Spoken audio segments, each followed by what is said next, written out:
Hey guys, this is Eli. I'm going to be talking about Week 5 current events here. The event I'm going to be talking about took place down in Louisville, Kentucky that involved a fire truck on its way to an emergency scene. It struck a vehicle as it entered an intersection, and as it did so, it killed the driver of that vehicle, and all four firefighters on board of the fire apparatus were injured and taken to a hospital. Um, I think one thing we can take away from this is that we're always hearing about incidents involving fire, EMS, and police cars, and auto collisions. And the one thing that's similar about all these things is that they're all preventable. We live in an ever-changing world where people are always listening to their music loud, driving with earbuds in. Newer model cars have noise-canceling windows, texting and talking on their phones. The list just goes on and on.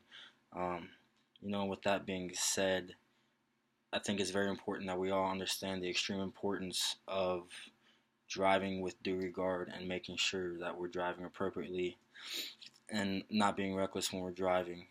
Um, we need to make sure we're following our company's policies and procedures when we're driving these vehicles, whether it's an emergency situation or a non-emergency situation.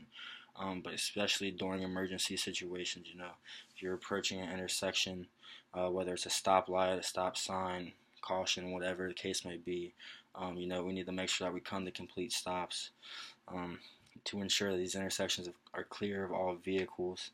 If you're following another apparatus or if there's an apparatus behind you, make sure you guys are giving each other enough space to where if you have to stop on a dime, you're not running into one another, or that your tones are not canceling each other out. And make sure you're never traveling with the same tones on, so that way people can know the difference. Also, another big thing would be when approaching an intersection of any sort, whether you have a green light, a yellow light, or a red light. Make sure you're changing the tones from maybe a wail to a yelp, because someone may not hear, say, a wail, and you switch it to a yelp, and that might grab their attention, just the differences in that sound and tone. Um, if you are involved in any type of auto collision in any of these apparatus or vehicles, in court, they're going to look at you as a driver as were you driving recklessly, or were you driving with due regard to the public.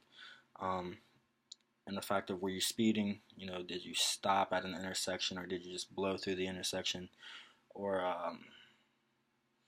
if you're coming in the oncoming traffic lane, did you give people the opportunity and the notice to get out of your lane or out of that lane, before getting into it and potentially causing a head-on collision. These are things that they're going to look for in court, because when you look at these cases where, firefighters or police, whoever are getting dinged and caught up in trouble for is because they were either, driving recklessly, or just driving carelessly, and, not giving enough attention to the public and being concerned about the public. Um, So yeah, that's all I got this week. Just make sure you're driving safe and driving with due regard to the public. See you next week.